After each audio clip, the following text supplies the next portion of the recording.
और या अपोजिशन के मुश्तरका उम्मीदवार यशवंत सिन्हा मुल्क का नया सदर कौन होगा, आज ये तस्वीर साफ हो जाएगी। पार्लियामेंट में आज वोटों की गिनती 11 बजे से होगी। 25 जुलाई को नए सदर जमहूरिया की हलफ बर्दारी होगी। मौजूदा सदर रामनाथ कोविंद की मुद्दतकार 24 जुलाई को मुकम्मल हो रही है। इलेक्शन कमीशन के मुताबिक इस बार वोटिंग 99% हुई थी। शंकर आनंद पूरे मामले पर जानकारी दे रहे हैं। शंकर, क्या कुछ तैयारियां हैं? आज वोटों की गिनती है, तस्वीर साफ हो जाएगी, कौन होगा मुल्क का सदर जमहूरिया? देखिए, आज वाकई में आज काफी महत्वपूर्ण दिन है और इस लिहाज से महत्वपूर्ण है कि आज देश के नए राष्ट्रपति का चुनाव होने वाला है, क्योंकि जो अभी तक इस मामले पे जो चुनाव हुए थे तो आज उस मामले पर मतगणना होगी। 11 बजे मतगणना प्रारंभ होगी और तकरीबन 1 से 2 घंटे के अंदर में लगभग इसका फैसला पूरा हो जाएगा। लेकिन जिस तरह से मतदान की अगर बात करें तो मतदान जो पिछले कुछ दिनों पहले हुआ था, तो उस मतदान की प्रक्रिया को देखते हुए एक काफी एक संभावना जताई जा रही है कि देश की अगली राष्ट्रपति द्रौपदी मुर्मू बन सकती हैं, क्योंकि जिस तरह से एनडीए की बात करें तो एनडीए पूर्ण बहुमत में आता हुआ दिख रहा है। तो एक तरह से कह सकते हैं कि देश के इतिहास में पहली बार कोई आदिवासी महिला देश के सर्वोच्च पद यानी कि राष्ट्रपति के पद पर विराजमान होने वाली हैं।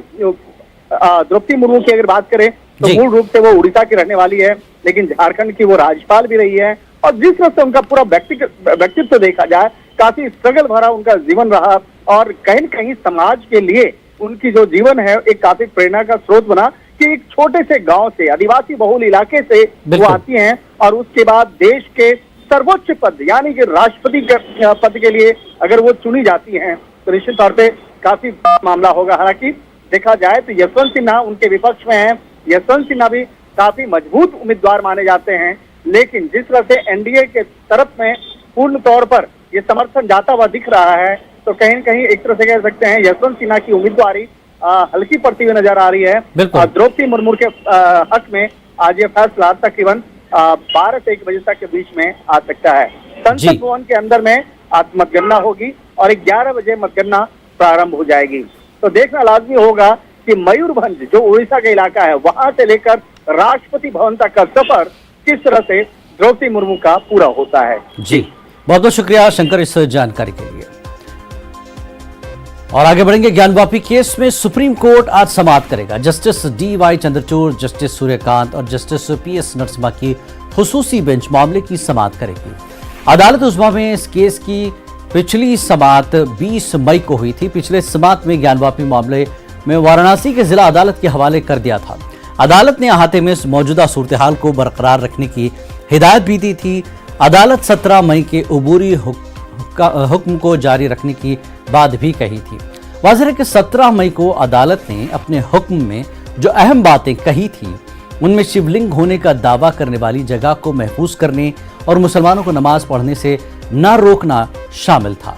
वहीं वाराणसी अदालत में भी इस मामले से जुड़ी समाअत जारी रहेगी। राव सिंह के वकील अपनी दलीलें पूरी करेंगे।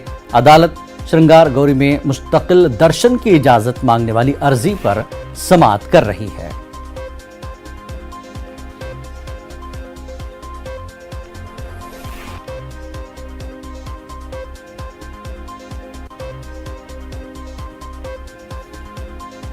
तो ज्ञानवापी मामले पर केस में समाअत हो रही। सुप्रीम कोर्ट में नई अर्जियों पर भी समाअत होगी। जैसा कि बताया जा रहा है कि 17 मई को जो अदालत ने अपने हुक्म में जो अहम बातें कही थी इनमें शिवलिंग होने का दावा करने वाली जगह को महफूज करने और मुसलमानों को नमाज पढ़ने से न रोकना शामिल था। तो इस पर समाअत हो रही है। सुशील पांडे हमारे नुमाइंदे इस वक्त हमारे साथ जुड़ चुके हैं। सुशील, एक अहम समाअत है आज ज्ञानवापी को लेकर, क्या कुछ अपडेट आप देंगे, क्या कुछ हो सकता है आज? जी देखिए, ज्ञानवापी के मामले पर सुप्रीम कोर्ट में आज 2 बजे सुनवाई होगी सुप्रीम कोर्ट में, जिसको फिलहाल जस्टिस चंद्रचूड़ की बेंच सुनवाई करेगी। हालांकि इसमें पुरानी याचिकाएं भी दाखिल की गई हैं, उस पर भी सुनवाई होगी और साथ ही साथ नई याचिका जिसमें ये कहा गया है कि चूंकि सर्वे में जिस बात को लेकर उजागर किया गया है कि वहां पर एक शिवलिंग मिला है जहां पर हिंदुओं की जो आस्था है उस आस्था के मुताबिक वहां पर वो पूजा करना चाहते हैं, जिसकी इजाजत सुप्रीम कोर्ट को दिया जाए। हालांकि इससे पहले जब सुप्रीम कोर्ट जिलानी सुनवाई कर रहा था तो उन्होंने जो फिलहाल वहां पर निचली अदालत में मामले की सुनवाई चल रही थी उसको जिला जज को ट्रांसफर कर दिया था और ये कहा था कि मेंटेनेबिलिटी पर वो सुनवाई करें, यानी कि मेंटेनेबिलिटी का मतलब ये कि जो याचिका फिलहाल ज्ञानवापी को लेकर दाखिल की गई है, जो याचिकाकर्ताओं के द्वारा सवाल उठाए गए हैं, क्या वो याचिका सुनवाई योग्य है या नहीं, इस पर फिलहाल इस मुद्दे पर फिलहाल तय करना है जिला जज को। लेकिन अभी फिलहाल इस पूरे मामले पर सुनवाई चल रही है। इसी बीच में सुप्रीम कोर्ट में 2 अर्जियां दाखिल हुई हैं और उन अर्जियों में ये मांग की गई है कि जो कथित शिवलिंग की बात वहां कही जा रही है सर्वे के मुताबिक उस शिवलिंग में तमाम हिंदुओं की आस्था है, लिहाजा वहां पर उस शिवलिंग की पूजा करने की इजाजत फिलहाल सुप्रीम कोर्ट दे चुकी। सावन का ये पवित्र महीना चल रहा है, लिहाजा तमाम जो हिंदू हैं वो वहां पर पूजा पाठ करना चाहते हैं। लेकिन सुप्रीम कोर्ट ने जब पिछली सुनवाई की थी जिलानी तो ये कहा था कि उस परिसर में जहां पर ये बात कहा जा रहा है कि वहां पर एक शिवलिंग नुमा स्ट्रक्चर पाया गया है उसको फिलहाल प्रोटेक्ट करने का आदेश दिया था। तो आज की सुनवाई बेहद क्रूशियल इस दिशा से भी होगी कि जो इजाजत फिलहाल वहां पर पूजा पाठ को लेकर मांगी गई है, क्या सुप्रीम कोर्ट इस मामले में उन तमाम याचिकाकर्ताओं को इजाजत देता है या नहीं, और वहीं जो निचली अदालत में मामले की सुनवाई चल रही है उस सुनवाई का स्टेटस क्या है, इसकी भी जानकारी आज सुप्रीम कोर्ट को दी जाएगी। 2 बजे सुप्रीम कोर्ट इस पूरे मामले की सुनवाई करेगा। देखना बेहद अहम होगा कि जो तमाम याचिकाएं ज्ञानवापी को लेकर सुप्रीम कोर्ट में दाखिल की गई हैं उन याचिकाओं को लेकर देश की सबसे बड़ी अदालत आज क्या कुछ अहम आदेश जारी करता है। जी, तो 2 बजे के बाद ही ये पता चलेगा। कब तक ये कंफर्म हो सकता है या कहें कि आज सुनवाई जो होनी है उसमें अहम चीज जैसा कि आप बता रहे हैं कि इजाजत देने का मामला पूजा करने के लिए, क्या इम्कान है कि आज ये इजाजत मिल जाए या फिर जैसा कि आप निचली अदालतों का जो मामला है उसके स्टेटस के बाद ही सुप्रीम कोर्ट फैसला करे कुछ? जी देखिए जिलानी, सबसे महत्वपूर्ण बात है कि अभी फिलहाल वहां पर केवल बात कही गई है रिपोर्ट के मुताबिक कि वहां पर एक कथित शिवलिंग के नाम का स्ट्रक्चर पाया गया है जी। ये रिपोर्ट में बातें कही गई हैं।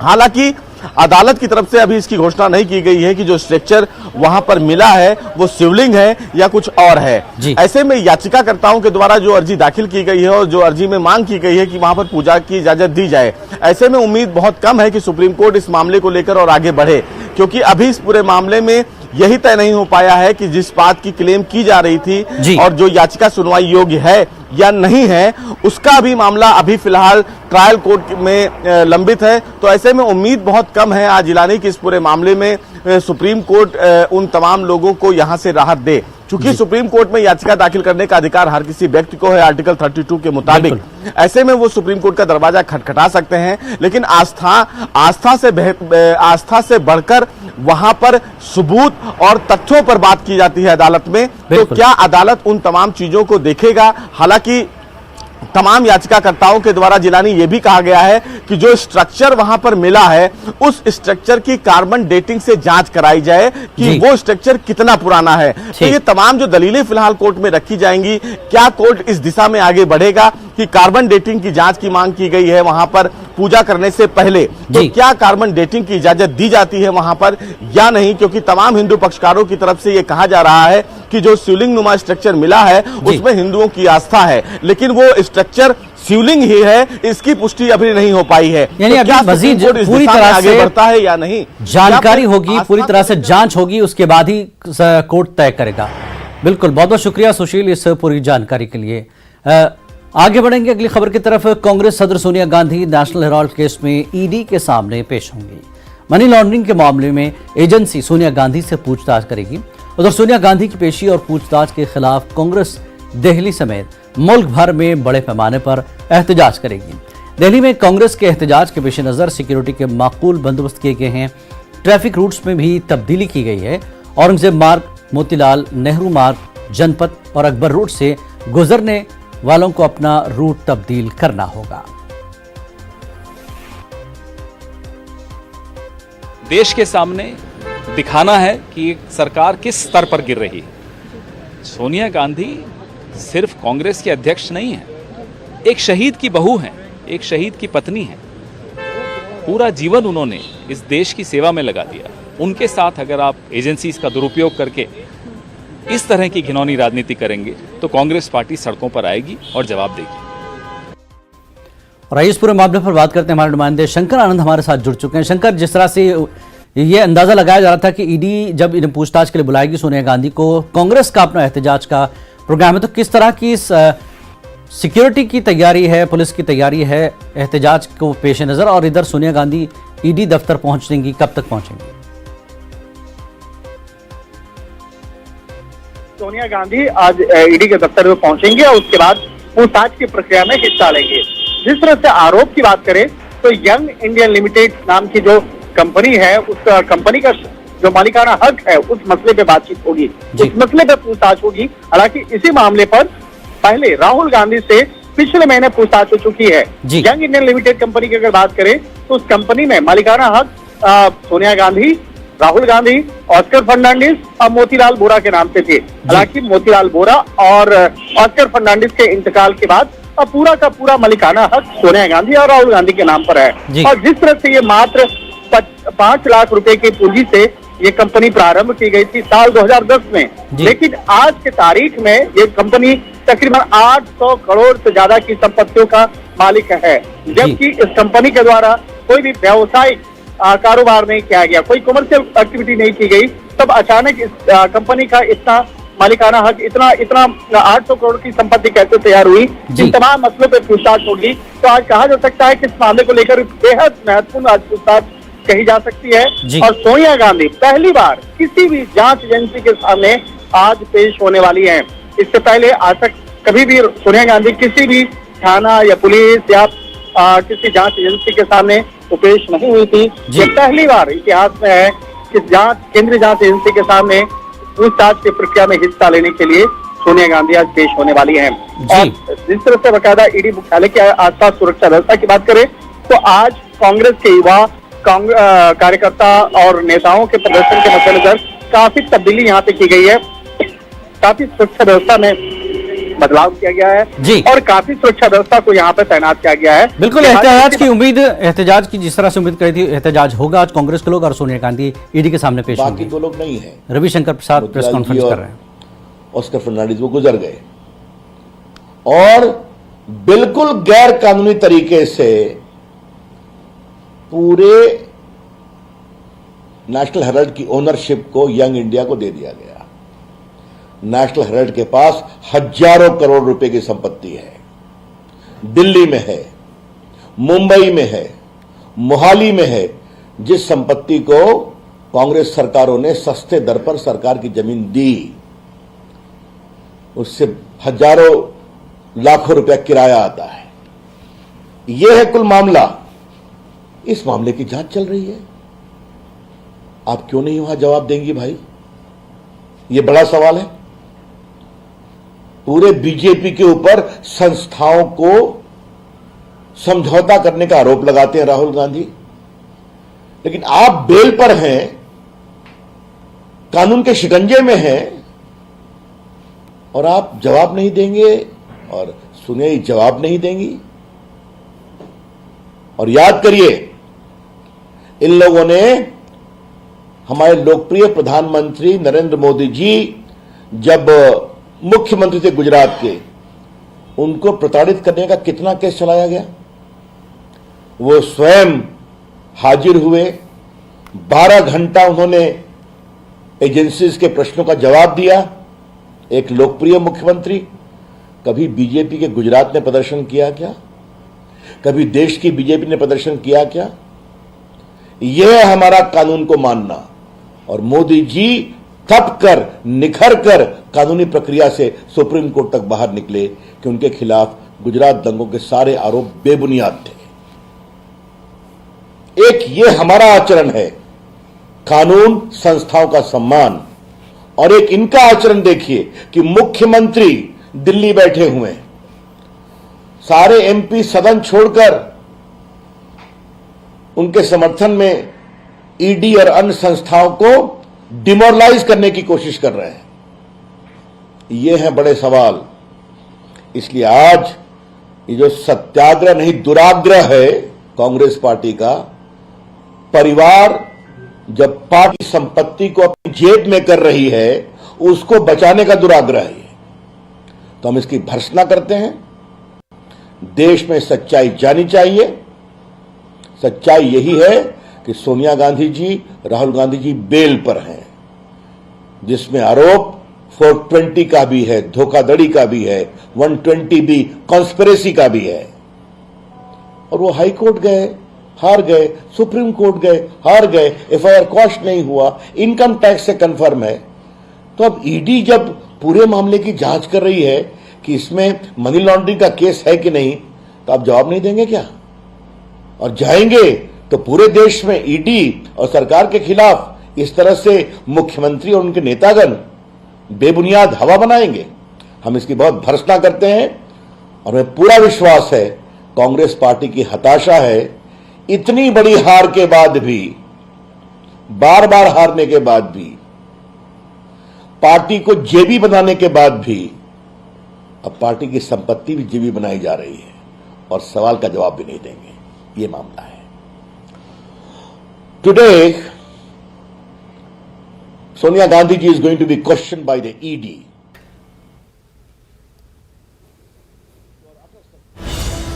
और इस वक्त की बड़ी खबर आ रही है जम्मू कश्मीर से। जम्मू कश्मीर यात्रा, अमरनाथ यात्रा के काफिले को रोक दिया गया है। जी हां, अमरनाथ यात्रा को रोक दिया गया है। यात्री निवास चंद्रकोट पर यात्रियों के काफिले को रोक दिया गया। खराब मौसम के पेश नजर यात्रियों के काफिले को रोक दिया गया है। रामबन में जम्मू श्रीनगर कौमी शाहराह पर चट्टानें खिसकने के वाकयात भी पेश आए हैं। तो आपको बता दें, इस वक्त जम्मू कश्मीर से बड़ी खबर, अमरनाथ यात्रा के काफिले को रोक दिया गया है। यात्री निवास चंद्रकोट पर यात्रियों के काफिले को रोक दिया गया। वजह यही है कि खराब मौसम है, जिसके पेश नजर यात्रियों के काफिले को रोक दिया गया है। रामबन में जम्मू श्रीनगर कौमी शाहराह पर चट्टानें खिसकने के वाकयात भी पेश आए हैं।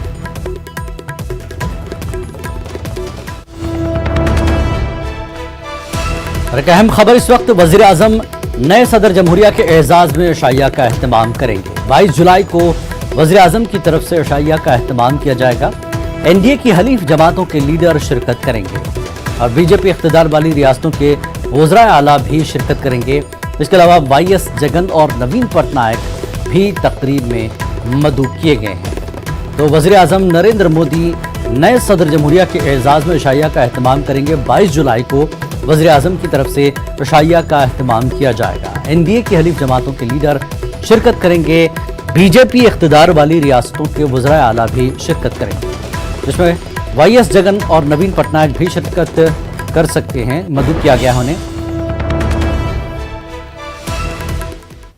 और आगे बढ़ेंगे, महंगाई और जीएसटी शरहों में इजाफे के खिलाफ अपोजिशन जमातें मुसलसल एहतजाज कर रही हैं। पार्लियामेंट के अंदर और बाहर अपोजिशन लीडर महंगाई और जरूरी अशिया पर जीएसटी की शरहों में इजाफे के खिलाफ अपनी आवाज बुलंद कर रहे हैं और हुकूमत के खिलाफ नारेबाजी कर रहे हैं। जराये के मुताबिक इसी कड़ी में आइंदा की हिकमत अमली वज़ा करने के लिए मल्लिकार्जुन खड़गे के दफ्तर में आज अपोजिशन पार्टियों के फ्लोर लीडरों की मीटिंग है। नगर निगम और बल्दियाती इंतखाबात से काबिल एनसीपी ने अपनी 3 यूनिटों को छोड़कर तमाम कौमी सतह के महकमों और सेलों को तहलील कर दिया है और पार्टी के जनरल सेक्रेटरी प्रफुल्ल पटेल ने यह जानकारी दी है। पटेल ने ट्वीट किया है कि पार्टी सरबराह शरद पवार ने यह फैसला किया है।